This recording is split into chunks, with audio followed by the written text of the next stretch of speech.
ગઈકાલે આપણે દ્વિઅંગી જે કીધું એ દ્વિઅંગીની આર્થિક અગત્યતા કીધેલી, જે 3 માર્ક્સમાં પૂછાય, રાઈટ? આર્થિક અગત્યતા એટલે શું ફાયદો થાય દ્વિઅંગી વનસ્પતિઓથી આપણને? તો તમને એવું લખ્યું છે કે ભાઈ કેટલાક મોસ તૃણાહારી સસ્તનો, મતલબ કે જે ઘાસ ફૂસ ખાતા એવા, આ સિવાય પક્ષીઓ કે અન્ય પ્રાણીઓ એના માટે ખોરાક પૂરો પાડે. તો નંબર 1 આર્થિક અગત્યતામાં પહેલી અગત્યતા મોસ દ્વિઅંગી કહેવાય, રાઈટ? આપણે કીધું મોસ અને લીવરવટ આવી 2 વનસ્પતિ હોય, આ શેવાળ છે એક પ્રકારની. તો આનો ઉપયોગ સસ્તન, પક્ષી અને પ્રાણીઓમાં ખોરાક પૂરો પાડવા માટે. બીજો ઉપયોગ અહીંયા સ્ફેગ્નમ ની કેટલીક જાતિઓ, આ ઉપરાંત મોસ વગેરે પીટ કહીએ. પીટ એટલે એક પ્રકારનો કોલસાનો પ્રકાર. તમે ભણ્યા છો પીટ, બિટુમિન, લિગ્નાઇટ, એન્થ્રેસાઇટ, નામ સાંભળ્યા જ આવા કદી? કોલસાના પ્રકાર હોય આપણા. તો પીટ એટલે પાણીની અસરથી સડીને લોચો થઈ ગયેલો વનસ્પતિજન્ય પદાર્થ છે, એ પૂરા પાડતા હશે. કોણ? સ્ફેગ્નમ અને મોસની કેટલીક જાતિઓ પીટ પૂરા પાડે છે. પીટનો મતલબ શું થાય? પાણીની અસરથી સડીને લોચો થઈ ગયેલો વનસ્પતિ પદાર્થ, એટલે કે સડી ગયેલો પદાર્થ એમ, કે જે લાંબા સમય સુધી બળતણ તરીકે ઉપયોગમાં લેવાય, મતલબ કે પ્રકારનો કોલસો થયો. આ ઉપરાંત પાણીને રોકવાની તેની ક્ષમતાના કારણે તે જીવંત પદાર્થની જરૂરી હેરફેર માટે સામગ્રી બાંધવા તરીકે પણ, એટલે કે પેકિંગ મટીરિયલ તરીકે પણ તેનો ઉપયોગ થાય. કોનો ઉપયોગ થાય? સ્ફેગ્નમની કેટલીક જાતિઓ અને મોસ. સ્ફેગ્નમ આવી દેખાય, જોઈ લો. બરાબર? કે આ સતત એક જગ્યાએ પડી રહે ને એટલે કોવાઈ જાય, સડી જાય. સડી જાય એટલે આનું રૂપાંતર પીટમાં થઈ જાય. અને આ પીટનો ઉપયોગ આપણે શું કરતા હશું? વિવિધ પ્રકારના બળતણ તરીકે, અથવા તો કોઈ પણ પદાર્થના પેકિંગ કરવા માટે. કોઈ પણ પદાર્થ હોય પાણી અંદર જતું રોકવા માટે ઉપરના ભાગે આના ચોટાડી દેવાનું, પીટને ચોટાડી દેવાનું. આ બોક્સ છે, સમજી લો ને કે આ બોક્સની અંદર અમુક વસ્તુ એવી છે જે ડ્રાય રહેવી જોઈએ, કારણ કે જો પલળી જશે, ભીની થશે તો બગડી જશે. કઈ પણ ખોરાક બોરાક કઈ પણ હોય તો આ બોક્સના ઉપરના ભાગે આ પીટનું આવરણ લગાડી દેવાનું. આ રીતે કે જે પીટ શું કરશે? પાણીના અંદર જતું રોકવાનું કામ કરશે, એટલે લાંબા સમય સુધી એ અંદર પડી રહેશે. એટલે મરજીવાઓ હોય કાં તો કઈ પણ એમ દરિયાની અંદર જે લોકો સતત કામ કરતા હોય તો એમાં એમની જોડે ઘણી બધી એવી વસ્તુઓ હોય છે, બરાબર, કે જે વસ્તુ પલળી જાય તો બોગસ થઈ જશે, બગડી જશે. તો એ લોકો આની ઉપર પીટનું આવરણ લગાડી દેતા હશે કે જેથી લાંબો સમય સચવાય. ઓકે, એટલે આ બીજા નંબરનો હતો આખો મુદ્દો. ત્રીજો, મોસ એ લાઇકેન્સની સાથે વસાહતી ખડકો કહીએ. લાઇકેન્સ આગળ આવી ગયા. લાઇકેન્સ કોનું સ્વરૂપ છે? લાઇકેન્સની અંદર કોણ જોવા મળે? લાઇકેન્સ બહુ વચન આપ્યું છે, આપણે એક વચન કહીએ લાઇકેન. તો લાઇકેન્સ શેની બનેલી હતી? આપણે ચેપ્ટર નંબર 2 માં માહિતી લીધી આની. લાઇકેન શેની બનેલી હોય? લીલ અને ફૂગ. હા, લીલ અને ફૂગ. લાઇકેનમાં લીલ વત્તા કોણ જોવા મળતું હશે? ફૂગ જોવા મળે, બરાબર. તો હવે ભેગા થઈને લાઇકેન બને. તો આ લાઇકેન અને વનસ્પતિ,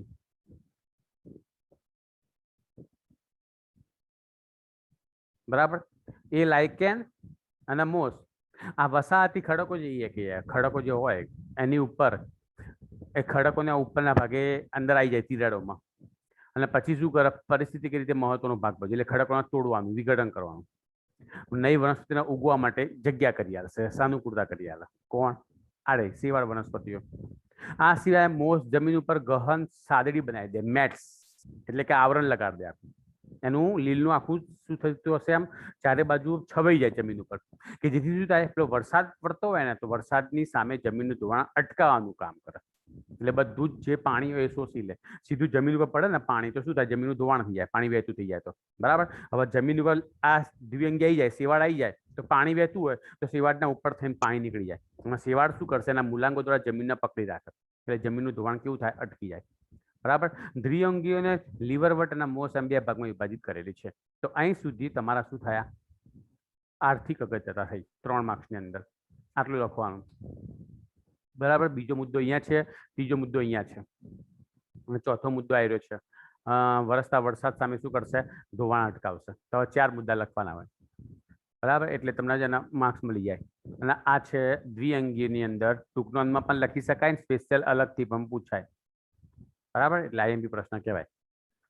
તો જો ફરીથી જોઈએ આપણે કેટલા મુદ્દા છે, શું કામ કરે છે આ વનસ્પતિ. ભાઈ તમે રોજના રોજ વાંચતા રહેજો હા, આ બધું, કારણ કે વાંચવાનું બહુ જ આવે છે આપણે ચોપડીઓની અંદર.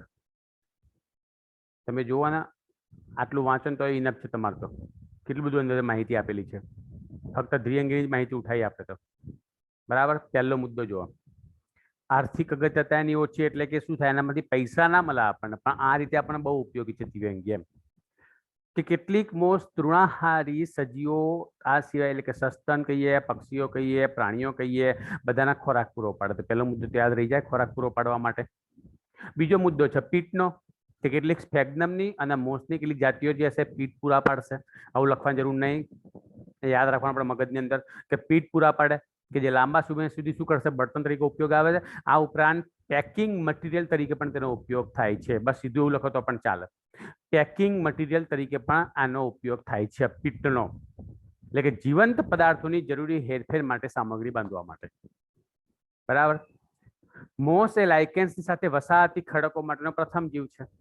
મોસ લાઇકેન સાથે આવશે, ખડકો પર ઉગી નીકળશે, એટલે પરિસ્થિતિક રીતે દ્રષ્ટિએ મહત્વનું સ્થાન ધરાવે છે. એટલે કે ખડકોના વિઘટન કરી નવી જે ઉચ્ચ કક્ષાની વનસ્પતિ હોય ત્રિઅંગી, અનાવૃત, આવૃત, એના ઉગવા માટે અનુકૂળતા કરી આવશે, સાનુકૂળતા પૂરી પાડશે. જમીન ઉપર ગહન સાદડી બનાવશે, મેટ્સ ની જેમ પથરાઈ જશે, જેમ ચટ્ટાઈ પાથરી આપણે રીતે પથરાઈ જશે, પણ અમે વરસતા વરસાદમાં જમીનનું ધોવાણ અટકાવવાનું કામ કરે છે. પૂરું. એના મુખ્ય બે ભાગ છે, લીવરવટ અને મોસ. એમાં તમને બંને ભણાયા છે. આ એક લીવરવટ 3 ગુણનો પ્રશ્ન, આ બીજું મોસ 3 ગુણનો પ્રશ્ન. તો આ બંને 3 ગુણના અલગથી પ્રશ્ન. તો આજે મેં તમને કીધું દ્વિઅંગીઓ, આની ટૂંક નોંધ પૂછે એના કરતા બેટર સૌથી મહત્વના પ્રશ્નોમાં નંબર 1 આવ્યો ઉપયોગિતા, નંબર 2 લીવરવટ, નંબર 3 મોસ. આ 3 લાઇન્સ પ્રશ્નો મોઢે કરવા પડશે આમાંથી. બરાબર. લીવરવટ ટૂંક નોંધ એ રીતે પૂછાય. દ્વિઅંગીની જે આગળની બધી ટૂંક નોંધો તમે છે એ બધું એમસીક્યુ વીએસસી ખાસ કરી નાખવાનું, એક વખત જોઈ લેવાનું. બાકી આને સ્પેશિયલ મોઢે કરવાનું છે લીવરવટના અને મોસના બંનેના. આ બેમાંથી એક તો પૂછાય જ છે. બરાબર. લીવરવટ સામાન્ય રીતે ભેજયુક્ત કે છાયાપ્રિય નિવાસ સ્થાનોમાં જોવા મળે. એનો આકાર લીવર જેવો છે, માટે એને લીવરવટ કીધું. યકૃત નહીં કહેતા આપણે, બસ યકૃત જેવો આકાર છે, અહીંયા બતાવી છે. આઈ રહી. બરાબર. આ લીવરવટ છે. તો યકૃતની જેમ ચપટું છે એમ, એટલા માટે એને લીવરવટ કીધેલું છે. અને આ ભેજયુક્ત છાયાપ્રિય નિવાસ સ્થાનોમાં જોવા મળશે. કે આખી શેવાળ ત્યાં જ જોવા મળે એમ, સૂકી પ્રદેશમાં જોવા જ ના મળે. જે કે પાણીના પ્રવાહ હોય, ઝરણા હોય, નદી હોય, ત્યાં બધું જોવા મળે. માટે પગ લપસી જાય એવી જગ્યાએ જાઓ ને તમે, તો તમારે ધ્યાન રાખવું પડે. કેમ કે આ શું, પેલા નદીના જે પથરા હોય એની ઉપર ચોટી ગયેલી હોય. બરાબર. એટલે આપણે એને લીલ સમજીએ. લીલ નહીં કહેતા કે ભાઈ લીલ જો ધ્યાન રાખજે, વાસ્તવમાં લીલ ના હોય. એ શું હોય, આ લીવરવટ હોય, આ દ્વિઅંગી વનસ્પતિ હોય. માટે તમારે પગ આવે તો ઘર્ષણ ઓછું થઈ જાય આપણે પગ અને પથરા વચ્ચે, એટલે સીધા લાંબા ધબ લેતે કમ પડીએ. બરાબર. માટે ધ્યાન રાખવું પડે. આ સિવાય ભેજવાળા મેદાનોમાં, ભીની જમીન ઉપર, વૃક્ષોની છાલ ઉપર, લાકડાના ગર્ત, ગર્ત એટલે ખાડા, લાકડાના ખાડાઓમાં કે જ્યાં પાણી ભરાઈ રહેતું હશે એવી જગ્યાએ જોવા મળતી હશે લીવરવટ. બરાબર. એનો વનસ્પતિ દેહ સુકાય. સુકાય કે એટલે મૂળ પ્રકાંડ પર્ણ વગરનો, મૂળ પ્રકાંડ પર્ણ વગરનો સાદો વનસ્પતિ દેહ છે. એક્ઝેક્ટ લીલ જ કહેવાય. પણ આના લીલ નહીં કહીએ આપણે, આનું બીજું નામ પાડી દઈશું શેવાળ. દેશી ભાષામાં શેવાળ કહેવાય. આપણે લીલ અલગ અને શેવાળ અલગ, હા, બંને અલગ અલગ છે. લીલ ભણ્યા આપણે અને આ શેવાળ હાલમાં ભણી રહ્યા છે. તો આ દ્વિઅંગી છે, યાદ રાખજો. દેખાવે બંને સરખી છે, પણ બંધારણની દ્રષ્ટિએ બંને જુદી જુદી છે. લીલ કરતા વિકસિત સ્વરૂપ એટલે શેવાળ. લીલ કરતા વધારે વિકસિત કહેવાય, વધારે સારી છે. કેમ કે લીલ પાસે તો નતા મૂલાંગો, નતા પ્રપર્ણ, નતું કોઈ દ્રઢ અંગ, કશું જ નતું આની પાસે. આમની પાસે છે મૂલાંગો જેવા કાર્યો કરતા. બરાબર. મૂળ જેવા કાર્યો કરતા મૂલાંગો. ઓકે. તો લીવરવટનો વનસ્પતિ દેહ કેવો છે, સુકાય. ઉદાહરણ તરીકે માર્કેન્સિયા, જે તમને અહીં બતાવી, આ માર્કેન્સિયા છે. જો વાંચો માર્કેન્સિયા. માર્કેન્સિયાનું નર અને માદા સુકાય આર્યા, એ માર્કેન્સિયા કહેવાય. ઓકે. અને તમને એવું કીધું કે આનું સુકાય પૃષ્ઠવક્ષીય ચપટું કહેવાય. પૃષ્ઠ અને વક્ષ ભાગેથી ચપટું. પૃષ્ઠવક્ષ એટલે ખબર પડાય. આપણે આપણી જ વાત કરો ને, આપણી જ મનુષ્યની જ વાત કરીએ તો પૃષ્ઠ ભાગ કયો કહેવાય આપણો અને વક્ષ ભાગ કયો કહેવાય? માનવમાં વક્ષ અને પૃષ્ઠ ભાગ કયો આવશે તમારા મત પ્રમાણે? બોલો બોલો, વાંધો નહીં. જે ખોટું પડશે તો ચિંતા કરવાની, હું કહી દઈશ સાચો જવાબ. માનવમાં વક્ષ ભાગ એટલે કયો? આ પેટ વાળો, છાતી વાળો, કે પછી પાછળ કરોડસ્તંભ વાળો? શું લાગે તમને? હેલો, અવાજ આવે છે? પેટ વાળો. તમે કહો. તમે તો મારા બેટા જવાબ ની પ્રશ્ન હાથ મૂકો છો. સાંભળો, કદાચ આ કટ થઈ જાય ને મીટિંગ, हाँ कट થઈ જાય ને 40 મિનિટ પછી તો એના એ લિંકમાં જોઈન થઈ જજો. આજે મેં એ રીતે સેટિંગ કરીને જ મૂક્યું છે. તમારે થઈ જવાશે જોઈન. ડાયરેક્ટ સીધું ક્લિક જ કરી દેજો વોટ્સઅપ ખોલીને, બરાબર, એટલે સીધા જોઈન થઈ જશો પાછા. એટલે સમય ના બગડે. મારા લિંક જનરેટ કરવામાં થોડીક 1-2 મિનિટ જતી રહેશે, એટલે ફટ કરતા આમાં આવી જશો. ઓકે. અને બીજું, કદાચ કોઈ કારણસર કોઈને જોઈન્ટ ના થવાયું, જસ્ટ વાત છે એમ, બરાબર, તો નવી લિંક મોકલીશ, પણ એવું નહીં થાય, જોઈન્ટ થઈ જ જવાશે. માટે યાદ રાખજો, આ લિંક એક્સપાયર થઈ જાય તો એના જ લિંકમાં જોઈન થજો. ઓકે. હા, તો હવે તમે શું કહેતા હતા? વક્ષ ભાગ એટલે કયો? એક્ઝેક્ટ કહો, ચિંતા ના કરશો, ભલે ખોટું પડતું. છાતી વાળો. હા, પેટ અને છાતી વાળો. પેટ અને છાતી જે કહીએ એ વિસ્તાર, એટલે કે ઉરસ અને ઉદર, એનો જે ભાગ છે. અને પૃષ્ઠમાં કોણ આવતું હશે? આપણા કરોડ સ્તંભ. કરોડ સ્તંભ. એ પૃષ્ઠ વાળો ભાગ કહેવાય, કરોડ સ્તંભ. તો હવે આપણે જો આપણે આ આગળનો ભાગ અને પાછળનો ભાગ છે, આમ દબાઈ દઈએ, આમ દબાઈ દઈએ તો કેવા ફાફડા જેવા થઈ ગયા, ચપટા થઈ ગયા આપણે, તો એને પૃષ્ઠ વક્ષ ભાગેથી ચપટું કહેવાય. હવે સમજ્યા? પૃષ્ઠ ભાગ વક્ષ ભાગેથી ચપટું એટલે ઉપર નીચે બંને બાજુથી દબાઈ ગયેલું હોય ને તેવું. ફાફડા જોવા છે ને, ફાફડા એના કેવા આપણે આમ દબાઈને બનાવીએ, બસ એના જેવા. તો આ લોકો તમને એવા કહે છે કે આમનું શું કાય પૃષ્ઠ વક્ષીય છે, એટલે કે ઉપર નીચેથી દબાઈ ગયેલું છે, પાતળું છે અને ગાઢ રીતે આધાર સાથે ચોટેલું છે. આધાર એટલે કોઈ પથ્થર હોય, કોઈ લાકડું હોય, કોઈ જમીન હોય, એની સાથે ચોટી ગયેલું છે આમ રીતસર, બરાબર? તમને પડે હું શું બોલું છું? પત્રમય સભ્યો એ પ્રકાંડ જેવી રચના ઉપર બે હરોળમાં પર્ણ જેવી નાની નાની સંરચનાઓના ઉપાંગો ધરાવતા હશે. પત્રમય સભ્યો એટલે પાન જેવા. એ પ્રકાંડ જેવી રચનાના બે હરોળમાં પર્ણ જેવી નાની નાની સંરચનાના એટલે કે ઉપાંગો ધરાવે છે. આના જો એટલે ખબર પડશે. આ જે છે એમાં આ મૂલાંગો બતાવ્યા છે, નીચે જેમ દેખાય છે બધા મૂલાંગો છે, બરાબર. અને આ પત્રમય સભ્ય કહેવાય. આ પત્ર એટલે પાન જેવું દેખાય, જો કેવું પાનની જેમ ફેલાયેલું છે. અને આ પ્રકાંડ જે ભાગ છે, આટલાથી આટલો ભાગ એ પ્રકાંડ તરીકે ઓળખાય, આ બધો વિસ્તાર. અને આ બધું પાન, આ બધા મૂલાંગો. એક્ઝેક્ટ કે પ્રકાંડ કે મૂળ કે પણ નથી, પણ એના જેવું કાર્ય કરતા અંગો છે, નોર્મલ કક્ષાના, બરાબર. તો આ પહેલો ફકરો પત્યો, વસવાટ અને એના દેહની માહિતી આપી. બીજા ફકરામાં અલિંગી પ્રજનનની માહિતી છે. તેમનું જે સુકાય હોય એનું અવખંડન થાય, એટલે સમજી ગયા હશો, અવખંડન મતલબ ટુકડા થઈ જાય, સુકાય ના, બરાબર. અથવા તો કુડમલીઓ તરીકે ઓળખાતી વિશિષ્ટ રચનાનું નિર્માણ કરે. આ વળી શું આવ્યું? કુડમલી.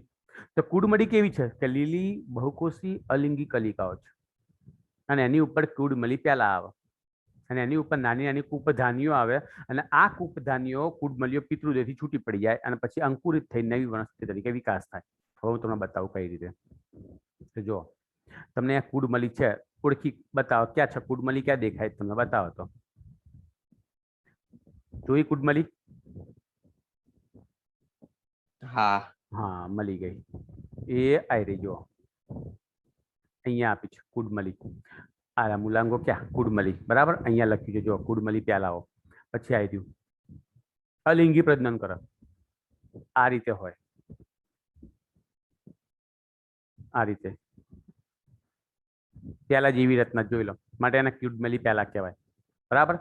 અને પછી એ શું કરે? અહીં જે આનું જે આ પૃષ્ઠવક્ષીય ભાગ જે ચપટો કહે, જે દેહ છે, સુકાય છે, એનાથી આ છૂટું પડી જાય, આ અલગ પડી જાય, અને જમીન, કોઈ નવી જમીન હોય ત્યાં એનું સ્થાપન થાય, ત્યાં આ પ્યાલાઓનું સ્થાપન થાય, બરાબર. અને એમાંથી ભાઈ શું થતું હશે? આખો વનસ્પતિ દેહ આ જેવો હતો એવો નવો વનસ્પતિ દેહનું નિર્માણ થાય. આવો વનસ્પતિ દેહ ફરીથી બની જાય આમાંથી, કુડમલી પ્યાલાઓમાંથી. સમજણ પડે છે? તો આને શું કહેવાય? અલિંગી પ્રજનન પદ્ધતિ કહેવાય, બરાબર. એ જોઈ લો. અને લીલી છે, આકાર તમે જોઈ લો, આ બતાવેલી છે, પ્યાલા જેવી રચનાઓ છે, અલિંગી પ્રજનન કરતી રચનાઓ. પ્રજનન કરવાનું હોય ને ત્યારે જ આ ઉત્પન્ન થાય, કાયમી એમની પાસે ના હોય. પ્રજનન વખતે જ ઉત્પન્ન થશે, પછી જતી રહેશે. ઓકે. હા, થોડીક નાની કરી દઈએ, પાછું હજુ નાનું કરી દઈએ, બસ. હવે દેખાશે. જો આવું દેખાય છે કે મોટું કરવું જોઈએ? ચાલશે ને?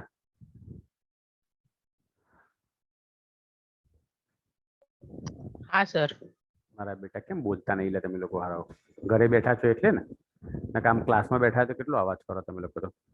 હે, શિક્ષક હોય તો અવાજ કરો સર એટલો. પેલો બિચારો બૂમો પડી પડીને થાકી જાય કે બંધ થાવ, બંધ થાવ. પણ જો કોઈ બંધ થાય તો હા, અત્યારે સામેથી કહે કે બોલો બોલો, તો બોલતા નહીં, કે ઘરમાં બેઠા ને બહુ હોશિયારી મારવા જાય તો મારે પેલા પાસેથી ટપલી મારે ધડ કરતી કે ધ્યાન આપ, હરામખોર ભણવામાં ધ્યાન આપ, આવું કે આપણને. ઓકે. કી ગયું આવી ગયું. તો શું કીધું? એક તો વાનસ્પતિક પ્રજનન તરીકે એમની અંદર અવખંડન થાય, અથવા તો કેટલાકમાં જો અવખંડન ના થાય તો શું ઉત્પન્ન થાય? કુડમલી ઉત્પન્ન થાય, જે હમણાં જ આપણે જોઈ. એક પ્રકારની વિશિષ્ટ રચના જ્યારે અલિંગી પ્રજનન કરો ને ત્યારે ઉત્પન્ન થાય. કેવી છે? લીલી છે, બહુકોષી છે અને અલિંગી કલિકાઓ છે. પહેલા જેવી રચનાઓ છે માટે એને કુડમલી પહેલાઓ કહેવાય. એની અંદર કૂપધાની આવેલી હોય એટલે એ છૂટી પડી જાય, આ પહેલાઓ રચનાઓ છૂટી પડી જાય અને નવા પિતૃદેહથી છૂટા પડ્યા પછી અંકુરિત થઈ નવો છોડ બનાવે. તો આ થઈ અલિંગી પ્રજનન. હવે લિંગી પ્રજનન. લિંગી પ્રજનન દરમિયાન શું થાય? નર અને માદા એમાં લિંગી અંગો ઉત્પન્ન થાય. કેટલીક વાર બંને જે હશે આ નર અને માદા લિંગી અંગો એ જ સુકાઈ ઉપર હોય, એટલે કે એક જ દેહ ઉપર આવે અથવા તો અલગ અલગ સુકાઈ ઉપર પણ જોવા મળતા હોય. અને એની અંદર બીજાણુજનક પાદ, પ્રાવર દંડ અને પ્રાવર જોવા મળતું હશે. બરાબર. અને આ પ્રાવરમાં શું ઉત્પન્ન થાય? બીજાણુ. પ્રાવર ફાટે એટલે બીજાણુ શું થાય? મુક્ત થાય અને એ પાછા જમીન ઉપર પડે અને એમાંથી શું થાય? નવી વનસ્પતિ ઉત્પન્ન થાય. બરાબર. તો જોઈ લો, એ પણ અહીંયા બતાવેલી છે આકૃતિમાં. દેખાય? સ્ત્રીજન્યુધાની અને પૂજન્યુધાની અલગ અલગ સુકાઈ ઉપર છે, બંને અલગ અલગ છે. કેટલીક વાર શું થાય? એક જ ઉપર પણ ઉગી નીકળતા હશે આ રીતે. અહીંયા પૂજન્યુધાની છે, બાજુમાં ભાગીરે શું આવતી હશે? સ્ત્રીજન્યુધાની ઉત્પન્ન થતી હશે આ રીતે. બરાબર. આ રીતે સ્ત્રીજન્યુધાની ઉત્પન્ન થઈ જાય. કેટલીક વાર શું થાય? અલગ અલગ સુકાઈ ઉપર પણ જોવા મળતા હશે. અને આની અંદર શું આવેલો હશે? બીજાણુ ઉત્પન્ન થતા હશે આ રીતે. અને પછી આ ફાટે એટલે બીજાણુ શું થાય? જમીન ઉપર પડતા હશે અને એ જમીન ઉપરથી શું થતા હશે? આવો નવો વનસ્પતિ દેહનું નિર્માણ કરતા હશે. બરાબર. તો આ થઈ લિંગી પ્રજનન અંગોની માહિતી. That's all.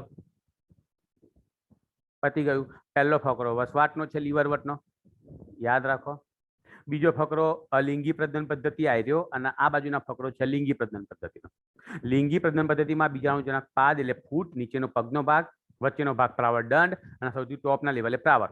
તો અહીં તમને બતાવું તો આને જે ચોટેલું હોય આ વિસ્તાર જે હોય એને પ્રાવર જે કહીએ આપણે દંડ, એટલે સોરી દંડની નીચેનો ભાગ ફૂટ અને વચ્ચેનો ભાગ પ્રાવર દંડ કહેવાય અને આ ભાગના પ્રાવર કહેવાય, કે જેમાં બીજાણુનું નિર્માણ થાય. આવી રીતે 3 ભાગ જોવા મળતા હશે. બરાબર. તો આ હતી વાર્તા લીવરવટની. બોલો, આવડશે? ક્યાં જોવા મળે કહો તો? લીવરવટ ક્યાં જોવા મળે? ખાલી એમ કહો. એક વાર રિવિઝન તો કરી દઈએ આપણે, કેમ કે આ પૂછાય એવો પ્રશ્ન છે એટલે મોઢે કરી જ નાખવાનો. લીવરવટ ક્યાં જોવા મળે કહો? પહેલો ફકરો વાંચીને કહો, ક્યાં જોવા મળે? ઝરણા, નદી વગેરેના હા. કિનારે, ભેજવાળા મેદાનોમાં, ભીની જમીન પર, વૃક્ષોની છાલ પર અને લાકડાઓના ગરતામાં. બરાબર. લ્યો, તો આવું તો આવડે ને ભાઈ. આટલું તો યાદ રહે ને આપણને. શાંતિથી એકવાર વાંચો તો પણ ખબર પડે કે ભાઈ ક્યાં જોવા મળે. તો પહેલો ફકરો તો દુનિયાનો સૌથી એલામેલો છે. ના જન્મ્યું હોય ને એવા બાળકને ખબર પડે કે આવું તો આવડે. પછી એના દેહની વાત કરવાની, કે એનો દેહ કેવો છે, સુકાય છે. ઉદાહરણ તરીકે માર્કેન્સિયા. દોરવાનું કશું નહીં, આપણે લખવાનું જ છે. કેટલું સરળ કહેવાય. આમનું જે સુકાય કેવું છે? પૃષ્ઠ ભાગ ચપટું છે અને આધાર સાથે ગાઢ રીતે જોડાયેલું છે. ઓકે. અને એની અંદર પત્રમાં સભ્યો પ્રકાર જેવી રચના ઉપર 2 હરોળમાં પર્ણ જેવી રચના ધરાવતા હશે. તમને એમ થાય કે મને આ ફકરો અહીંયા યાદ રહેતો તો તેલ લેવા ગયો. આટલું નહીં લખો તો બી ચાલશે. આટલું લખો ને તો એ પૂરા માર્ક્સ આવશે. સમજ્યા? પછી શું કરવાનું છે? પ્રજનન પદ્ધતિ. અલિંગી પ્રજનન માટે શું ઉત્પન્ન થાય ભાઈ? અલિંગી પ્રજનનમાં શું બનતું હશે? અલિંગી પ્રજનન કરવું હોય તો શું થાય? અવખંડન અથવા કુડમલી. બેમાંથી એક. બંને લખવાના? હા, બંને લખવાના. તમે કહો હું આ લખું આ ના લખું તો ગયા, તો અમે તમારા માર્ક્સ કાપી શકીએ. બરાબર. તો યાદ રાખજો, બંને હોય પણ બંનેમાંથી કોઈ પણ એક જ જોવા મળશે એમ. બંને દ્વારા પ્રજનન થાય પણ બંનેમાંથી એક જ આવે. જો અવખંડન થાય તો કુડમલી ના થાય, જો કુડમલી બની તો અવખંડન ના થાય. બરાબર. કુડમલી શું છે બસ એની માહિતી આપો. લીલી બહુકોષી અલિંગી કલિકાઓ, જેને કુડમલી પહેલા તરીકે ઓળખાય. એમાં કુડમલીમાં નાની નાની કૂપધાની આવેલી હોય, જે પિતૃદેહથી છૂટી પડતી હશે અને અંકુરિતથી નવો છોડ બનાવે છે. બોલો, ના આવડે કહો મને. તમે ધ્યાનથી વાંચો એક વખત શાંતિથી તો આવડે જ. આવડે કે ના આવડે? પછી લિંગી પ્રજનન. લિંગી પ્રજનન માટે શું જોવા? નર અને માદા જે હશે એની ઉપર લિંગી અંગો ઉત્પન્ન થતા હશે. કાં તો એક જ સુકાઈ ઉપર હોય, કાં તો અલગ અલગ સુકાઈ ઉપર આવે. એમાં જે લિંગી અંગો છે, સ્ત્રીજન્યુધાની અને પૂજન્યુધાની, એમાં બીજાણુજનક પાદ એટલે કે નીચેના ભાગે હોય જોડાણ ભાગ, વચ્ચેનો દંડ જેવો વિસ્તાર પ્રાવર દંડ, સૌથી ટોપના લેવલે પ્રાવર હોય. અને એમાં અર્ધીકરણથી શું થાય? બીજાણુ ઉત્પન્ન થાય અને બીજાણુ અંકુરિત થઈ નવો જન્યુજનક વનસ્પતિ ઉત્પન્ન બનાવશે, નવો છોડ બનાવે એમ. બોલો, લીવરવટ આવડશે? 3 ગુણનો પ્રશ્ન કરવાનો જ છે. આઈએમપી મેં તમને અત્યારથી આપી દીધું. પરીક્ષાના આગલા દિવસે એક અઠવાડિયા પહેલા લોકો આઈએમપી આપે. હું તો તમને અત્યારથી કહી દઉં છું કે આ આઈએમપી છે. આટલું તો તમને 10મા બે નતા કહી દેતા કે આવું આવશે જ. હું તો તમને અત્યારથી કહી દઉં છું કે આ જ આવશે. તમે મોઢે કરી નાખજો, સમજ્યા? અને ઈઝી છે, એક બે વખત વાંચશો ને તો પણ આવડશે આ બધી વસ્તુ. હું જે બોલું છું એમાં તો ખાસ ધ્યાન આપો. ઘણી બધી વસ્તુ મારા બોલવાથી જ તમને આવડી ગઈ હશે, યાદ રહી જશે. એમસીક્યુ વીએસક્યુ તો પાક્કા 100% આવડશે. એમ હું જે બોલું છું એમાં ધ્યાન આપશો ને તો. ઓકે, ચલો નેક્સ્ટ. મોસ. આ પણ 3 ગુણનો પ્રશ્ન મેં તમને પહેલા જ કહી દીધો છે.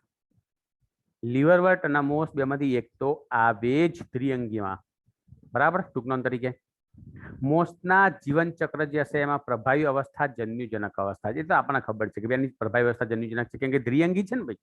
આપણે પહેલા જ બોલ્યા હતા કે દ્વિઅંગી ક્યાં કીધું તું? દ્વિઅંગી, આ દ્વિઅંગી હોય ને તેની મુખ્ય અવસ્થા જન્યુજનક છે. પછી લીવરવર્ટ આવે કે મોસ આવે, બધું એક જ જાય ને ભાઈ, બરાબર. અને બીજી અવસ્થા કઈ આવતી હશે? જન્યુજનક છે. આ જન્યુના બીજાણુજનક છે. આ જન્યુ નિર્માણ કરતી અવસ્થા છે, આ બીજાણુ નિર્માણ કરતી અવસ્થા. આ એન છે, આ 2n છે. સમજ્યા? હલો, આનો તફાવત લખવો છે તો અત્યારે લખાઈ શકું હું તમને. જન્યુજનક અને બીજાણુજનક બંનેનો તફાવત પૂછાય તો તમને લખતા આવડવું જોઈએ. દ્વિઅંગી માટેની વાત કરીએ છીએ. બોલો મહારથીઓ, લખાવું તો એક નોટ અને પેન લઈ લો, કાં તો એક કાગળ ને પેન લઈ લો અને એમાં લખી દો સારા અક્ષરે, અને પછી એક ક્યાંક ચોપડીમાં મૂકી દો તો બહુ કામમાં આવેગા. અને તમે એમ કહો કે અમે તો જાતે લખીશું તો નો પ્રોબ્લેમ. શું કરવું છે? લખાવો ને સર. હા તો લખાણો. જન્યુજનક અને બીજાણુજનક એવું હેડિંગ મારો તફાવતની રીતે. તફાવત લખતો તો આવડે ને તમને લોકોને? વચ્ચે એક લાઈન કરો, એક બાજુ જન્યુજનક લખો, એક બાજુ બીજાણુજનક શબ્દ લખો.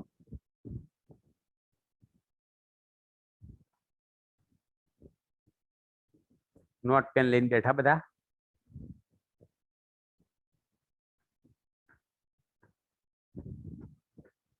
ચલો બોલું.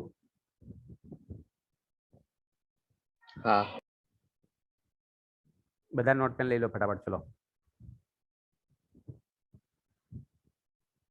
લઈ લીધું સર, બોલો. ઓકે, તો જન્યુજનક પહેલો મુદ્દો લખો. દ્વિઅંગીમાં મુખ્ય અવસ્થા. પહેલો મુદ્દો દ્વિઅંગી. આ શબ્દ રહ્યો જો, દ્વિઅંગી. દ્વિઅંગીની મુખ્ય અવસ્થા છે.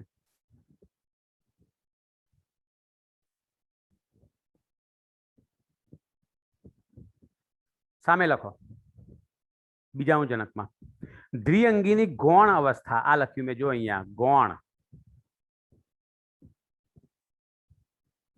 ગૌણ અવસ્થા છે.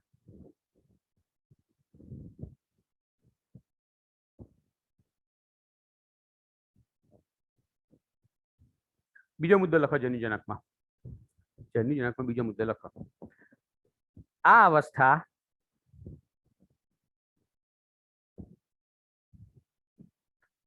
એકીય. આ લખી જો, એકકીય.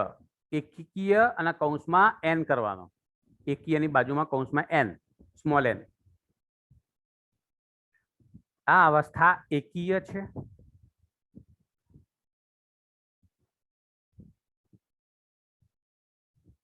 બીજાણુજનકમાં લખો. આ અવસ્થા દ્વિકીય છે. દ્વિકીય. અને કૌંસમાં લખવાનું 2n. કૌંસમાં શું લખશો? 2n, small n. હો, આ રીતે. આ અવસ્થા દ્વિકીય છે.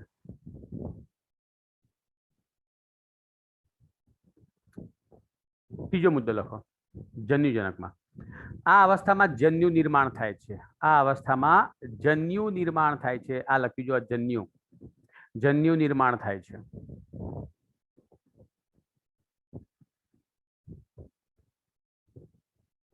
અને જન્યુઓ દ્વિકસાધારી હોય છે. આ લખ્યું. અને જન્યુઓ દ્વિકસાધારી હોય છે.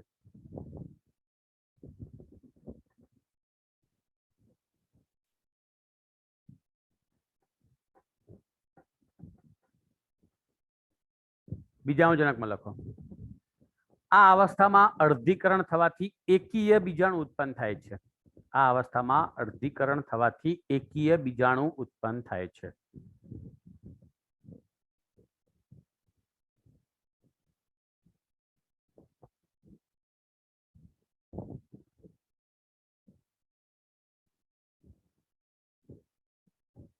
જન્યુજનકમાં લખો છેલ્લો મુદ્દો. આ અવસ્થા મુક્તજીવી છે અને પ્રકાશ સંશ્લેષી છે. મુક્તજીવી અને પ્રકાશ સંશ્લેષી.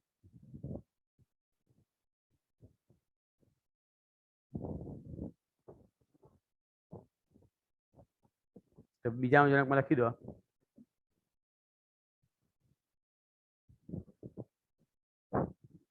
આ અવસ્થા મુક્તજીવી નથી. બસ પૂરું.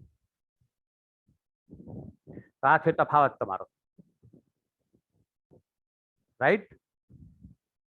આ મોઢે કરી નાખવાનો. આ દ્વિઅંગી માટેની વાત કરી. ચલો જુઓ તો મોસનું જીવનચક્ર પ્રભાવી એની અવસ્થા જન્યુજનક. એ તો આપણને ખબર પડી ગઈ કે મુખ્ય અવસ્થા જન્યુજનક છે અને એની અંદર મુખ્ય બે અવસ્થા આવે. આ જન્યુજનક જે અવસ્થા છે ને એની અંદર બે અવસ્થાઓ હોય. એક આવશે પ્રથમ આવશે પ્રતંતુ અને બીજી આવશે પર્ણમય અવસ્થા. આ વળી શું આવ્યું? પ્રતંતુ. ઓકે ચલો એ તમને કહું. જો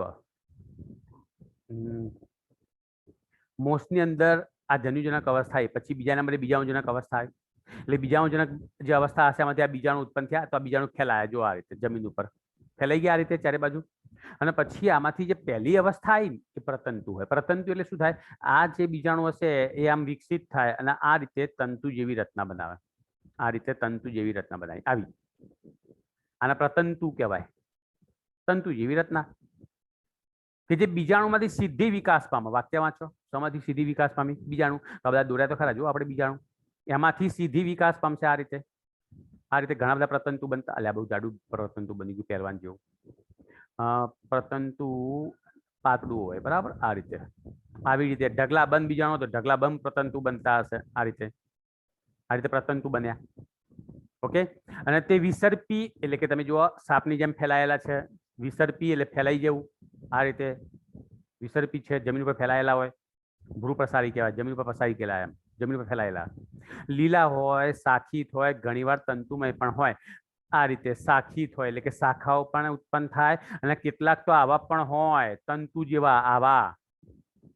અને એ પણ વિસર્પી જ હોય. જમીન પર ફેલાયેલા હોય તંતુની જેમ.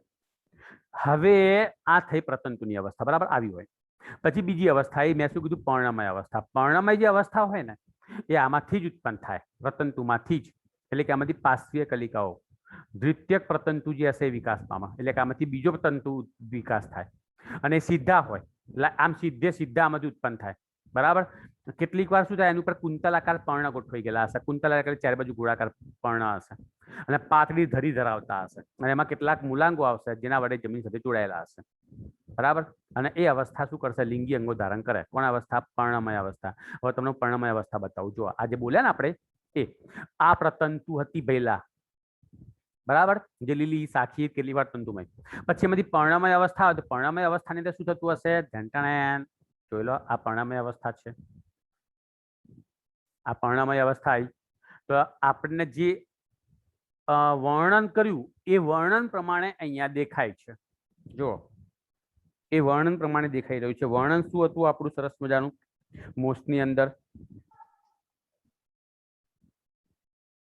કે ભાઈ આ પ્રતંતુ જે હશે જે પર્ણમય અવસ્થા ઉત્પન્ન થાય એ પ્રતંતુમાંથી વિકાસ પામી તો સીધા એટલે કે ટટ્ટાર. જોઈ લો અલ્યા પેન ક્યાં ગઈ?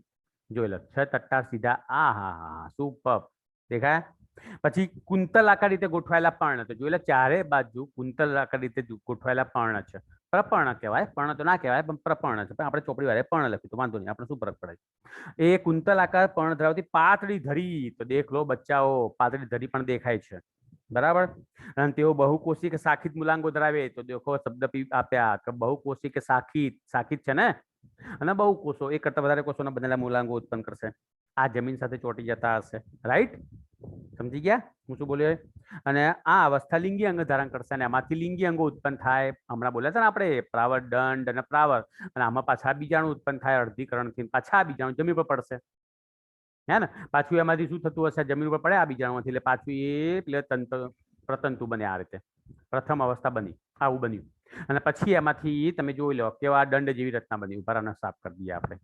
તો આવી દંડ જેવી રચના બનશે ધીમે ધીમે ધીમે ધીમે ધીમે. પછી એની આજુબાજુ પ્રપર્ણો બનશે કુંતલાકાર. પછી એમાંથી ધરી ઉત્પન્ન થાય પાતળી ધરી. અને એમાંથી પાછું શું થતું હશે? બીજાણુજનક અવસ્થા ઉત્પન્ન થઈ. તો આ બે ભાગ આપેલા છે. બરાબર. આપણે એક એક શબ્દ એક એક લાઈન બરાબર સમજાયા ને હવે આનો મતલબ શું થાય તમને ખબર પડી ગઈ છે તો તમને યાદ રહી જાય. આપણે કોઈ વસ્તુ વાંચીએ અને ખબર પડી હોય એની અંદર તો યાદ રહી જશે, પણ ખાલી વાંચવા ખાતર વાંચી જઈએ તો કશું યાદ ના રહે. જેમ કે અંગ્રેજીનો ફકરો મેં તમને આપી દીધો હોય તમે વાંચી તો જાઓ પણ કદી ખબર ના પડે, યાદ પણ ના રહે. કારણ કે ખબર પડે તો યાદ રહે ને. આ તો ગુજરાતી છે તો ખબર પડી જાય દરેક વસ્તુનો મતલબ મેં કીધો. મોસમાં વાનસ્પતિક પ્રજનન, હવે પ્રજનનની માહિતી આપી છે. વાનસ્પતિક પ્રજનન દ્વિતીયક પ્રતંતુના અવખંડન કે કલિકા સર્જન દ્વારા થાય. યાદ રાખંતી પેલામાં લીવરવટમાં શાથી થયું હતું વાનસ્પતિક પ્રજનન? અવખંડન અથવા કયો શબ્દ આવ્યો તો? કુડમલી. યાદ કરો કોણ મળી આવી? કુડમલી. દેખ લો અવખંડન અથવા કુડમલી. જ્યારે અહીંયા શું લખવાનું છે? અવખંડન તો ખરું જ, અથવા કલિકા સર્જન થાય. કલિકા સર્જનનો મતલબ તમને ખબર છે. જ્યારે લિંગી પ્રજનનમાં લિંગી અંગો ઉત્પન્ન થાય, પુંજન્યુધાની અને સ્ત્રીજન્યુધાની. બરાબર. અને એ પર્ણમય પ્રરોહ કહેવાય, એટલે કે ટોચના ભાગે ઉત્પન્ન થાય. જોઈ લો આ ટોચના ભાગે ઉત્પન્ન થયેલા છે, જુઓ દેખાય સૌથી ટોચના ભાગે. બરાબર. ઓકે. અને ફલન બાદ ફલિતાંડ એ પાદ પ્રાવડદંડ અને પ્રાવડ ધરાવશે. પ્રાવડ આપણે જોયું જે બીજાણુજનકમાં વિકાસ થાય. મોસમાં બીજાણુજનક એ લીવરવટ કરતા વિકસિત હોય, પેલા કરતા બેટર છે લીવરવટ કરતા. પ્રાવડની અંદર કોણ ઉત્પન્ન થાય? બીજાણુ. પ્રાવડની અંદર બીજાણુ ઉત્પન્ન થાય, આપણે વાત કરી. એટલે હા બધું કૂચરો થઈ ગયો અહીંયા તો જો પ્રાવડની અંદર શું થયું છે? આ પ્રાવડ છે, તેમાં બીજાણુ ઉત્પન્ન થતા હશે. હમણાં કીધું ને આપણે બીજાણુ ઉત્પન્ન થાય તો ફાટે એટલે બીજાણુ જમીન પર પડી જાય અને નવી વનસ્પતિ ઉત્પન્ન થાય. બરાબર. ક્યાંક ગયું પાછું આવી બીજાણુ અડધી ગાંધા ઉત્પન્ન થાય એટલે એક કે બીજાણુ હોય, એમાંથી જન્યુજનક અવસ્થાનો શરૂઆત થાય. મોસ એ બીજાણુના વિકિરણની વિકસિત પરિસ્થિતિ ધરાવે. મોસમાંથી બીજાણુ ઉત્પન્ન થયા એનું વિકિરણ થાય. વિકિરણ એટલે શું થાય? ફેલાય. કોના દ્વારા ફેલાય? પાણી દ્વારા. યસ, પાણી દ્વારા ફેલાતા હશે. જેમ પાણી જાય એમ આ બીજાણુ દૂર દૂર સુધી જાય. માટે પાણી હોય તો ફેલાય, પાણી ના હોય તો ના ફેલાય. સીધી વસ્તુ છે ને. ઉદાહરણ તરીકે મોસના ઉદાહરણ તરીકે ફુનારિયા, પોલિટ્રિકમ, સ્ફેગ્નમ વગેરે મોસના ઉદાહરણો છે. That's all. બોલો ભાઈ, ઠેકાણા પડ્યા? ઠેકાણા પડ્યા એટલે આવડ્યું એમ. ઠેકાણા પડ્યાનો મતલબ એવો નહીં કે હો સાહેબ આપણે તો ચોખ્ઠું ગોઠવી કાઢ્યું, એવું નહીં. આની અંદર ઠેકાણા પડે એટલે કે આવડ્યું તમને. બોલો. એટલે હા કે ના તો બોલ્યા કે પરથી કહું? આઈએમપી પ્રશ્ન છે 3 માર્ક્સનો. મોસ આજે કેમિસ્ટ્રી લેક્ચર નહીં તો ઉદાસ થઈ ગયા શકશું મારા બેટા? બોલતાય નહીં, ગઠિયાઓ સલાવ. ભાઈ લિંક થોડીક વારમાં એક્સપાયર થશે 4:45 પછી, 4 મિનિટ ને 45 સેકન્ડ પછી. તો ફરીથી એ લિંકમાં જોઈન થઈ જજો. આપણે ત્રિઅંગી ચલાવીશું. ચલાવવું છે ને? આપણે તો કલાક હોય તો ઘણું બધું ચાલી જાય નહીં? આપણે કલાકમાં તો બોલે તો ખરા હારા હું એકલો બોલ બોલ કરું. કંઈક તો વાત કરો. અહીં તો કંટાળો આવે આમ તો લેક્ચરમાં.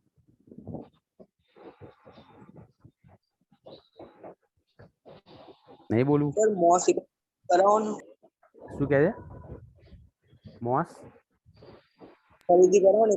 હા છે એમ બોલ ને ગાંડા. ઓકે ચલો ફરીથી કરીએ. જો પહેલી શરૂઆતની અવસ્થા પ્રભાવી અવસ્થા કેવી છે? જન્યુજનક અવસ્થા. એ તો આપણને ખબર છે કે મુખ્ય અવસ્થા જન્યુજનક છે એટલે પ્રભાવી અવસ્થા છે. અને આ જન્યુજનક અવસ્થાના 2 ભાગ છે. એક છે પ્રતંતુ ધરાવતી અને બીજી છે પર્ણમય ધરાવતી. પ્રતંતુ એટલે આવી આ જે બીજાણુ પડ્યા નીચે એમાંથી આવા પ્રતંતુ બને. રાઈટ. અને આ પ્રતંતુ કેવા છે? વિસર્પી છે એટલે જમીન પર ફેલાયેલા છે, લીલા છે, શાખિત છે અને તંતુમય છે. પછી આમાંથી વિકાસ થાય આનો. આ જન્યુજનક અવસ્થા લખી કે ના લખી? તો પછી એટલે આ માઇક બંધ. પછી એમાંથી શું થાય? આનું ઉત્પન્ન થાય કે જે પાર્શ્વીય કલિકાઓ તરીકે દ્વિતીયક પ્રતંતુમાંથી વિકાસ થાય. અને આ સીધા છે, જોઈ લો આ સીધા જઈ રહ્યા છે. કુંતલ આકાર રીતે વીંટળાયેલા પર્ણ ધરાવતા હશે. એમાંથી પાતળી ધરી ઉત્પન્ન થતી હશે. બરાબર. અને આ પાતળી ધરી જે હશે એટલે કે આ જે ધરી હોય એ ધરીના નીચેના ભાગે બહુકોષી કોણાયેલા હશે મૂલાંગો, શાખિત મૂલાંગો આવતા હશે અને એ જમીન સાથે જોડાઈ જતા હશે. તો આ જન્યુજનક અવસ્થાનો બીજી અવસ્થા છે. આટલી અવસ્થા બીજી અવસ્થા કે જેને પર્ણમય કીધી હતી આપણે, પર્ણ ધારણ કરતી અવસ્થા. તો પહેલી અવસ્થા જન્યુજનકની કઈ કીધી હતી આપણે? આવી રહી પ્રતંતુ. એમાંથી આવી વિકાસ થાય, વિકસિત. સમજ્યા? તો આ પહેલો ફકરો થયો. બીજો ફકરો, વાનસ્પતિક પ્રજનન કેવું હોય? એની અંદર અલિંગી, એટલે કે અલિંગી પ્રજનન. વાનસ્પતિક કેવું હોય? અવખંડ અંકે કલિકા સર્જન. પણ લિંગી અંગોમાં શું ઉત્પન્ન થાય? લોકો પાસે સ્ત્રીજન્યુ ધાની કે પૂજન્યુ ધાની ઉત્પન્ન થાય. અને આ ટોચના ભાગે ઉત્પન્ન થાય. પ્રપર્ણ છે તેના ટોચના ભાગે એક ધરી ઉત્પન્ન થઈ, જોઈ લો. રાઈટ? અને આ ધરી શું ધરાવશે? પ્રાવર ધરાવે. અને આ પ્રાવરમાં અર્ધીકરણથી બીજાણુ ઉત્પન્ન થાય. એટલે આ બીજાણુજનક તબક્કો દેખાય, બીજાણુ ઉત્પન્ન કરે. પછી આ બીજાણુ કેવા થાય? પ્રાવર ફાટે એટલે બધા બીજાણુ કેવા થાય? જમીન પર પડશે.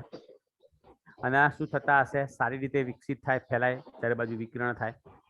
ઓકે, પાણી હોય તો જ આનું શું થાય? વિકિરણ થાય. પાણી ના હોય તો આનું વિકિરણ ના થાય. માટે દ્વિઅંગીનો ફેલાવો કેવો છે? સીમિત છે. ઓકે, તો ફરીથી જોઈ લઈએ આપણે હજુ એકવાર કે ભાઈ આની અંદર વાનસ્પતિક પ્રજનન, અવખંડન કે કલિકા સર્જન. લિંગી પ્રજનનમાં પૂજન્યુધાની કે સ્ત્રીજન્યુધાની ઉત્પન્ન થાય. એના ટોચના ભાગે એમાં પ્રાવર દંડ અને પ્રાવર થાય. પ્રાવરની અંદર શું થતું હશે? બીજાણુ ઉત્પન્ન થાય. અર્ધીકરણથી એટલે એકીય બીજાણુ. અને બીજાણુનું વિકિરણ થાય એટલે કે ફેલાય. બરાબર? ફેલાશે એટલે નવી બીજાણુ ઉત્પન્ન થતી હશે.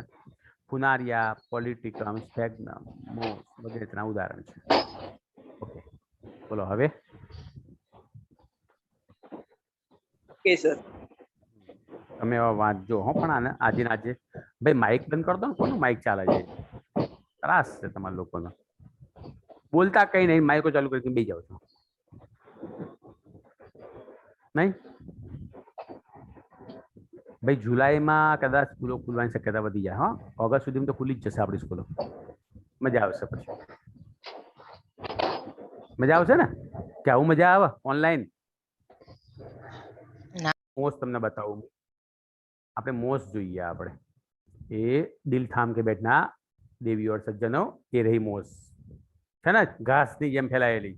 માત્ર નતું કીધું આપણે કે ભાઈ આ છે ને આવી રીતે ફેલાયેલી હોય એટલે પેલો વરસાદ જે પડતો હોય એની સામે જમીનનું ઓટોમેટિક શું થાય? રક્ષણ થઈ જાય કે ના થઈ જાય? તો જબરજસ્ત લાગે ને. બાકી જો મોસ ઇંગ્લિશમાં લખેલું જ છે એને. ફાઇલમ બ્રાયોફાઇટા એટલે કે સમુદાય દ્વિઅંગી. કેવી દેખાય? આ હા, સુપર દેખાય. ચારે બાજુ ફેલાઈ જાય જો આવી રીતે જમીન ઉપર. જમીનનું ધોવાણ અટકી જાય વરસતા વરસાદમાં. ખડકો ઉપર જોવા મળે આ રીતે. બોલો હવે. આ ફુનારિયા નહીં કહેતા આપણે? આવી રીતે જોવા મળે. પેલી જે આપણે આકૃતિ બતાવી છે ને ચોપડીમાં, એ રીતે જોવા મળશે. જોઈ લો. હા હા, સુપર. ખુશ કરી દે. હા, કુદરત તો કુદરત જ છે. બાકી એમાં કોઈ ના પહોંચે. અને આની ઉપર પગ પડે આપણે લોબા થઈ જાય ને ધબ કરતા, લપસી પડાય એમ. આ તો તમને તો એ શું કરી દે? કેમેરો બહુ સારો કહેવાય કે ઝૂમ કરીને બતાવ્યું. બાકી તમે નરી આંખે જોવો તો આવું ના દેખાય. આમ લીલ જેવું જ દેખાય. પણ તો રીતસર લીલ ફેલાઈ ગઈ ચારે બાજુ. એક્ઝેક્ટ એવું દેખાય. જોઈ લો આ પથરા ઉપર લીલ ફેલાય છે કે નહીં ફેલાય છે? વાસ્તવમાં શેવાળ દ્વિઅંગી છે. બરાબર? જુઓ, હવે આની ઉપર પગ પડે તો આપણે તો લોબાન ટૂંકા થઈ ગયા કે ના થઈ ગયા? બરાબર? તો આ મોસ હતી. ચલો, લીવરવટ કેવી દેખાય તો આપણે લીવરવટ જોઈએ. ઓકે, એનો સ્પેલિંગ લખીએ એટલે બતાવશે આપણને લીવરવટ વાળો.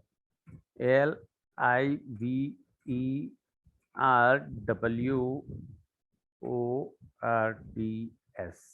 સ્પેલિંગ આટલું લખો પડે ભાઈ. નકર કંઈક બીજું બતાવી દે મારા બેટા. તો કઠિયાઓ ભેગા થઈને ગૂગલ વાળા ઠેકાણા નહીં. તો આ જોઈ લો. આ લીવરવટ છે. લીવરવટ પ્લાન્ટ આવી ગયું. મારે બેટી જબરી લાગે નહીં મોસ કરતા. માટે મોસમાં તમને પેલું વાક્ય લખ્યું હતું પણ લીવરવટ નતું લખ્યું. કેમ કે લીવરવટ આવી દેખાય છે. આ પાણીથી રક્ષણ ના કરે આપણને જમીનનું ધોવાણનું. જો પાંદડા જેવી દેખાય છે ને, એટલે લીલ કરતા વિકસિત કહેવાય. લીલ નથી, લીલ કરતા સારી છે. અપ્રપર્ણ કહેવાય. હા, પણ જમીન પર ફેલાયેલી હોય. આ મુસાઈ છે. મુસાઈ એટલે એમનો દેહ તમે જો ઉપર તરફ ઉપસેલો છે, વિકાસ પામતો હોય છે. બરાબર? અને અહીંયા તમને બતાવ્યું. જો આ છે ને, આ જે પેલા નતા કીધા આપણે સ્ત્રીજન્યુધાની અને પૂજન્યુધાની ચોપડી પેલા આકૃતિ બતાવી છે મસ્ત. તમે ભૂલી ગયા. જો આ ચોપડી બતાવું પારો. તમે ચોપડી દેખાય છે? ચોપડી દેખાય પેલા? હા કે ના કહો ફટાફટ. નહીં દેખાતી? બરોબર. હું તમને ચોપડી બતાવું. કોઈ ના કહેતા. હા, ચોપડી ક્યાં ગઈ? જોઈ લો. દેખાય ચોપડી? શું લખ્યું છે? પૂજન્યુધાની, સ્ત્રીજન્યુધાની. જોઈ લો બરાબર. આકાર જોઈ લો ફર્સ્ટ ક્લાસ. હવે હું તમને જે બતાવું ને એ રિયલ બતાવું છું. બરાબર? જોઈ લો, રિયલ જોઈ લો. આ મોટું નહીં થતું મારું બેટું. મોટું થાય બહુ મજા આવે નહીં? તો તમે ધ્યાનથી જુઓ. એ રહી આ મારી આંગળી પર આ માદા જન્યુ દેખાય આ પેલો દંડ પ્રાવર દંડ નતા કહેતા આપણે એ રહ્યો અને આ છે ને એ નરજન્યુ આ જે બતાવે છે ને આ રહ્યા બધા આ નરજન્યુ છે અને આ બધા આની અંદર ઉત્પન્ન થાય આ નીચે પાન હોય એની ઉપર ઉત્પન્ન થયેલા આવે તો આ પ્રાવર દંડ આના ઉપરના ભાગે પ્રાવર આમાં બીજાણુ ઉત્પન્ન થાય આમાં બીજાણુ ઉત્પન્ન થાય આમાંથી બીજાણુ ફાટે એટલે જમીન ઉપર પડશે પછી એના આધારે નવી વનસ્પતિ ઉત્પન્ન કરશે સમજી ગયા કેવું સરસ દેખાય છે જોઈ લો આ બધા એ જ છે બીજાણુઓ સ્ત્રીજન્યુધાની પૂજન્યુધાની ને બધું ઓકે અને વિડીયો એનિમેશન હોય તો જ મેળ પડે નકર તો કઈ ખબર ના પડે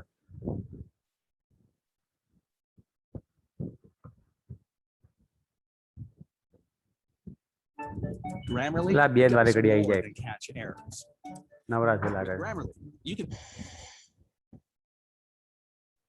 Liverworts and mosses form a group of plants botanists call the bryophytes. બંધ કરો અને અવાજ બંધ કરો બાવા કરી દેશે આ લીવરવટ ને મોસ ને બધી છે આ લીવરવટ છે આ ક્લિયર નહીં દેખાતું યાર આનું નાનું કરી દઉં તો જો દેખાય કદાચ દેખાય છે કે મોટું કરવું છે યુટ્યુબ હોય ને તો મોટું કર. એટલે મોટામાં યાર દેખાતું નહીં ભાઈ આ લીવરવટ છે જો હે ને બરાબર ચાલુ કરું પાન આ લીવર જેવો આકાર છે આમ લીવરવટ આપણે માર્કેન્સિયા નતા બોલ્યા એને એ રહી છે માર્કેન્સિયા અને આ મુલાંગો હતા આ મુલાંગો છે જમીન સાથે ચોંટી ગયેલા હોય જો આ મુલાંગો આવા હોય શાખાઓ વાળા છે બહુ કોશી છે કેવી ફેલાઈ ગયેલી છે આ બધી લીવરવટ બતાવી છે આપણે અવાજ બંધ કરી દો પાણી હોય ને ત્યાં જ જોવા મળે આપણે કીધું પહેલા જ પાણી ના હોય તો કશું ના થાય બરાબર A free swimming sperm with eggs found. આ શું કરે છે આ પાણીની અંદર પેલા મુક્ત કરી દીધા કોણ સ્ત્રી જન્યુધાની પૂજન્યુધાની પેલા જન્યુ બનતા હશે ને એ જન્યુ મુક્ત કર્યા માઇક્રોસ્કોપમાં દેખાયો નરી આંખે તો આવું દેખાય પણ નહીં પહેલા Special group of cells called the archegonia. Mosses exhibit some differentiation. આ મોસ સ્ફેગ્નમ નતા બોલે આપણે સ્ફેગ્નમ બધા સ્ફેગ્નમ છે મોસની અંદર આવેલી આમાંથી પીટ બને પીટ પેલો બળતણ માટે વપરાય ને એવો Into simple leaves and stems, but there is no muscular system to distribute water and minerals over the. ભાઈ તમને અવાજ આવે બરાબર અવાજ સંભળાય છે તમને લોકોને કે ધીમું ધીમું સંભળાય પણ મને સંભળાય એટલે હું બોલતો જઈશ Plant. The rhizoids of mosses are multicellular, but serve primarily બહુ as કોશી છે anchors. મલ્ટીસેલ્યુલર એટલે ઇંગ્લિશ સાંભળો તો ખબર પડી જાય The bryophytes, like most other land plants, undergo photosynthesis, but they can't handle too much આ બધી sun as sphagnum they છે. dry out easily. Many mosses, however, can recover after drought by soaking up water like a શું કીધું sponge. when they વરસાદ સામે dry. રક્ષણ આપે જો જમીન ધોવાણ અટકાવે The પાણી bryophyte displays જોડે જ a મળે. very clear two-stage life cycle. પાણી હોય ને તો જ થાય The plant alternates between having a single set of chromosomes and a double set of chromosomes. In this moss plant, the leafy structure is the gametophyte generation and has a single set of chromosomes. At the tips of some shoots are the male sex organs, called antheridium. નર પૂજન્યુધાની સ્ત્રી જન્યુધાની બતાવેલા છે આ રહ્યા બરાબર તમારા ચોપડીમાં ઇંગ્લિશમાં નામ લખેલા છે ઓર્કિગોનિયમ ઓર્કિગોનિયમ મતલબ સ્ત્રી જન્યુધાની કહેવાય બરાબર And at the tips of other shoots, the female archegonia. In wet conditions, sperm are released by the male આ antheridium. સ્પર્મ એટલે શુક્રકોષો જે કહીએ They ને cell swim over to પૂજનની the એ રહ્યા female archegonia to fertilize the eggs. આ female આર્કિગોનિયમ ચંબુ This આકારના fusion હોય of gametes produces બનાતા the આપણે. sporophyte generation, which has a આ double બીજાણુ set of પ્રાવર chromosomes. દંડ જોઈ લો કેવું બતાવ્યું પ્રાવર દંડ પ્રાવર આમાં બીજાણુ ઉત્પન્ન થાય આ પેલી ધરી પ્રાવર દંડ એટલે જો કેવું The એક્ઝેક્ટ sporophyte ઉત્પન્ન થયું છે grows, still attached પ્રજનન to થાય ને ત્યારે આવું the ઉત્પન્ન થાય on the parent gametophyte. Inside the capsule, spore mother cells કેવું divide હલનચલન by થાય છે meiosis to produce spores that have a single set of chromosomes. હા બીજાણુ When બહાર કાઢ્યા conditions જો are favorable, the આવી spores are રીતે. released. They Release કર્યા germinate into a બીજાણુ. filamentous structure called a protonema. પછી એમાંથી આ પ્રતંતુ બન્યા આ પ્રતંતુ નતા કીધા આપણે આવી રીતે જમીન પર ફેલાયેલા સાચિત હોય આ પહેલી અવસ્થા મોસની પ્રથમ અવસ્થા જન્યુજનકમાં પ્રતંતુ પછી એમાંથી પર્ણમય અવસ્થા આવશે, These buds later form leafy new moss. પછી એ gametes. પર્ણમય અવસ્થા આવી જાય. By releasing spores containing embryonic gametophytes, the હા, moss હા, plant કેટલા is ભર્યા છે effectively અંદર. dispersing itself over a wider area. આ બધા બીજાણુ મુક્ત થાય પછી જમીન પર પડશે, Elevated capsule આવી of રીતે the નીકળી moss ઉઠશે. plant favors wind. આપણા પેલા જે આપણે કહેતા ને આપણે એરિયા ફેલાયેલા હોય પ્રતંતુ, પછી આમાંથી ધીમે ધીમે ધીમે ધીમે આવી રીતે ઉત્પન્ન થાય Dispersal. વનસ્પતિ. Despite efficient spore dispersal, spore germination is only successful in damp and shady habitats. Therefore, mosses are limited to their own habitat niche. That's all. Okay. Okay, zoom lecture છે આપણો, એવો મને ખબર છે ભાઈ, અમારું ઝૂમ લેક્ચર ચાલે છે ભાઈ. ઇધર ગયા સ્ટોપ કરો. હા બોલો, હવે જોઈ લીધું? હવે તો કંઈક યાદ આવશે ને કે કેવી રીતે બીજાણુ મુક્ત થાય ને કેવી રીતે પાણીમાં દ્વારા ફેલાય, પછી એમાંથી પ્રતંતુ બને ને બધું. હવે તો પાક્કું આવડવું જોઈએ તમને વાંચતા. બોલો, હવે કોઈને કંઈ પ્રશ્ન પૂછવો છે? આપણે ત્રિઅંગી નહીં ચલાવતા, ચિંતા ના કરશો, જે ચલાવ્યું ને એ ઇનફ છે. પણ આને વાંચી લેજો બરાબર. હલો, એટલે સાંભળ્યું લે ભઈલા બધા? હા સર. હા સર. તો હવે આપણે કાલે સવારે 8 વાગે મળીશું, બરાબર? નહીં જોઈને ફર્સ્ટ ક્લાસ આવી જજો. કઈ પ્રશ્ન પૂછવો હોય તો બોલો, નહીં તો પછી મીટિંગ એન્ડ કરું છું, કેમ કે મારે બીજી મીટિંગ આમ 7 મિનિટ વાર છે. એટલે છે કઈ કામ? ના ઓકે, તો ચલો તો આવજો, બાય, જય સ્વામિનારાયણ. જય સ્વામિનારાયણ. જય સ્વામિનારાયણ. જય સ્વામિનારાયણ.